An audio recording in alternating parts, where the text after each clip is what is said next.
satisfaction. Money! There's never been so much cash in European football, but there's never been so much debt either. UEFA chief Michel Platini's on a mission to level the playing field. But has he really got the power to alter the financial landscape in the age of the billionaires club? Hello and welcome to Special Report live from Sky Studios. On Friday, Manchester City announced a Premier League record annual loss of £194.9 million. That figure is 22 times over the permissible losses under UEFA's new financial fair play rules. Clubs like City have 3 years to balance the books to avoid sanctions that could include being thrown out of the Champions League. On tonight's programme, we're joined by Arsenal's chief executive, Ivan Gazidis, and former Liverpool managing director, Christian Purslow. We'll hear from our guest shortly, but first, here's Kaveh Solokul with an explanation of how all of this is going to work.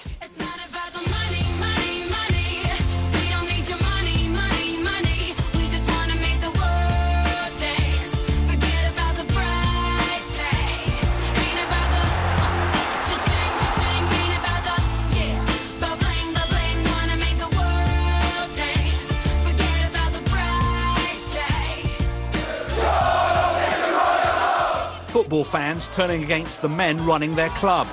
Portsmouth were the first Premier League side to go into administration, and UEFA President Michel Platini wants them to be the last. UEFA's solution to football's debt problem is to make clubs operate in the same way as you'd run your bank account. In future, clubs will only be able to spend what they've already earned. UEFA's financial fair play regulations mean clubs who want to play in the Champions or Europa Leagues have to balance their football expenditure over a 3-year period. This season is the first that counts towards the 2013-14 assessment. Clubs can make a loss of £38 million over the 3 years. By 2018, clubs have to reduce annual losses below £8.5 million. Failure to comply will lead to a warning, a fine, a transfer ban, a points deduction, or even a ban from European competition. I think in theory it's a great idea, and everyone in theory says that they're in favour of it. I think the problem is, how do you actually enforce it? That's the million-dollar question. I think there's no doubt that if these regulations are to have real teeth, then the ultimate sanction of expulsion from the Champions League, or indeed any UEFA competition, must be on the table. It must be a possibility. From 2014, clubs will have to prove that they're trying to live within their means before they can play in Europe. And for some of them, that may well be a problem. Last week, Manchester City announced record losses of £195 million on revenue of £153 million and expenses of £348 million. Well, they're obviously working very hard to change their model from one where they've been totally funded by Sheikh Mansour to one where it's a bit more sustainable. And you've seen that with this huge deal they've signed with Etihad. In 2009-2010, Chelsea spent £53 million more than they earned. Chelsea said had a target to break even by 2008, which they didn't meet. They still got problems meeting this target. That's why they're interested in new ground, because Stamford Bridge doesn't generate nearly as much money as Emirates Stadium or Old Trafford. Manchester United's £300 million income helped them make a profit of £42 million. Well, despite the debt, Manchester United, have the highest revenue of any English football club, and they should be OK, because these commercial deals, like the one they signed with DHL for training kit, mean they generate more money than anyone else in English football. Arsenal spent considerably less than they earned, leading to a healthy profit of £78 million. Arsenal are probably in the best shape. I mean, they've built the Emirates, it sells out most weeks, they've got quite a cheap squad of players in terms of the wage bill, not nearly as much as a City or a Chelsea, and that balance means that they make a profit every year. The Champions League has always been won by the best team in Europe. In future, it could be the best run club and the club with the best accountants and lawyers. Forget about the price tag. So that is how UEFA say it's all going to work. Ivan, did the game need this? Well, I think the way the game has traditionally developed has been through benefactor owners. The local boy, made good, comes back, buys his team, and contributes socially to his local community. And that's been what's propelled the game through all of the ages. But the point that we're at now, where we see player salaries continuing to go up and people talking about transfer fees and salaries as if it's monopoly money, well, it isn't monopoly money. And in general, if something can't carry on forever, it won't. So we have to look at the way the game is going to develop. And what we're seeing increasingly is fewer and fewer potential owners able to own a Premiership team. More and more people finding themselves stuck and how can I compete in this environment? And we're seeing the potential pool of owners now, it's so small that you're really looking around the world for a handful of individuals that can be a benefactor for these clubs at these amounts of money. Now, the question I think the game has to ask itself is that healthy? Or would it be more healthy, which I believe, if we could find a model where somebody could invest in football without losing their shirt? There are many, many very good owners, potential owners, who look at the Premier League and want to be involved because it's an extraordinary league. It's the first world sports league and has incredible potential looking forward. They would love to be involved, but they will be involved only if there is some kind of sustainable business model.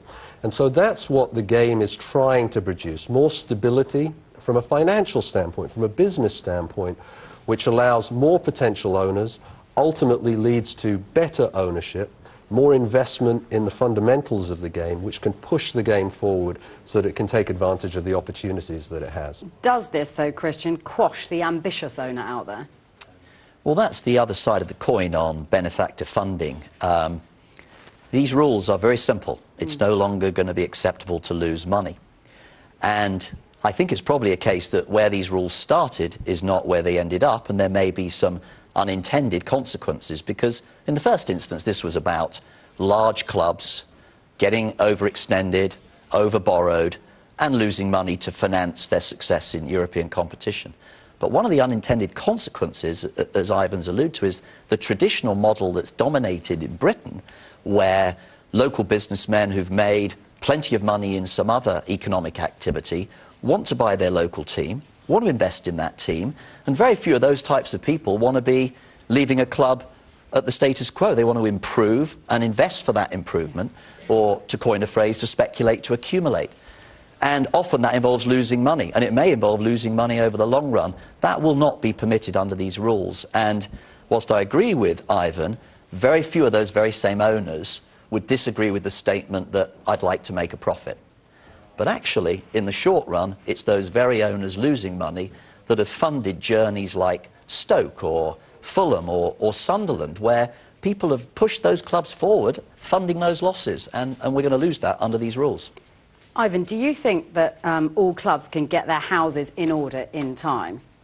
Well, there is a runway that UEFA has given with the rules that gives clubs time to adjust their business plans. A club like Arsenal is well placed for this, no? Whereas other clubs might not be so We well believe in placed. what we're doing outside of financial fair play, so we're not relying on any kind of rules, nor are we really changing what we do. We believe that what we do is the right thing to do for our football club. This idea of a sustainable model means that we can look forward with real confidence and say Arsenal will be at the top of the game 5 years from now, 10 years from now, and 20 years from now. We don't rely on anybody but ourselves for our own success, and we stand on our own 2 feet. That's a very powerful position for us, and something that we believe in regardless of what UEFA do, regardless of what financial fair play entails. I think all clubs want to try to get themselves to that position. Every club I speak to wants to ultimately be in that position. Even the ones that are spending enormous amounts of money today want to move their clubs towards that position. And I think that's healthy for football clubs because it gives fans certainty that their clubs will be able to be competitive, not just for the here and now, but also for their children. And I think fans care about their football clubs and their long-term futures. So if Arsenal's going to be a club which is a likely winner to come out of this particular scenario because of the position that you've placed yourself in leading up to this deadline date, what about the potential losers, Christian? Well, I think the targets of this regulation are clubs that have funded their growth with enormous losses, and it's very topical. The most recent club to announce heavy losses is obviously Manchester City. Manchester City, I think many of us would see, in some senses, replicating the journey that Chelsea went on several years ago. And so it's quite clear that whereas clubs with a naturally high level of turnover, like Manchester United and Liverpool, are very big beneficiaries of this regulation, if it sticks. Arsenal too, with the tremendous investment they made in a stadium which has transformed their revenue and profit profile, they're a big beneficiary. And yes, I think if the rules stick, then it's Chelsea and City who've got a hell of a lot of work to do to get to a break-even in time for when these rules actually have teeth. And let's be clear, I mean, getting their P&L to a break-even, there's only two ways to do that. You grow your revenues or you reduce your costs. And I think if we look at some of the stuff we're reading today that those clubs are doing, let's start with Chelsea. The news around Chelsea is the stadium. Yeah. And that stadium is a very, very clear and obvious potential source of growing revenue. The current stadium's full, and the prices are pretty high, and it sells out. Their performance in the league is as good as it gets, and that's the second stream of revenue. And their commercial activity is very well run. So you add those up, and that looks a pretty stable situation looking forward, and yet they still lose 50, 60, 70 million pounds.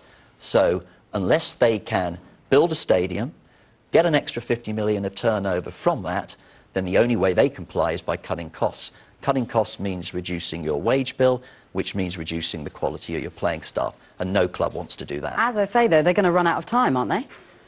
Well, this is the kind of really sort of dirty secret of football. The financial fair play regulations are heavily watered down. I think of them as a sort of millennium bug. You know, we all thought the world was going to go pop at the millennium, and not a lot happened. And I think FFP has that feeling to me where these rules, as your piece at the start of the show, they don't kick in. Clubs don't have to break even until 2018. That's a long way. That's a long time in football. And then, of course, the issue is, even if we get to 2018 and the club is losing large amounts of money and in breach, do UEFA have the stomach to actually enforce the ultimate sanction? And my fear, great fear, is that given UEFA here are judge and jury, given this is the ultimate self-regulated industry, UEFA's main source of revenue is the Champions League. And the Champions League, with a top team sanctioned out, is going to be a less attractive revenue model. I'm pretty sceptical about their desire to throw a big team out of their tournament because of the effect it would have on their revenues. I don't know what Ivan thinks. What do you think about that, Ivan? Do you think they would? Do they have the teeth to do that? Because that's what it's going to have to come down to, isn't it? I think a couple of things. One, the runway, Christian's right to say it could extend out to 2018, but actually the first decisions that UEFA are going to have to make on this will be at the end of the 2012-13 season.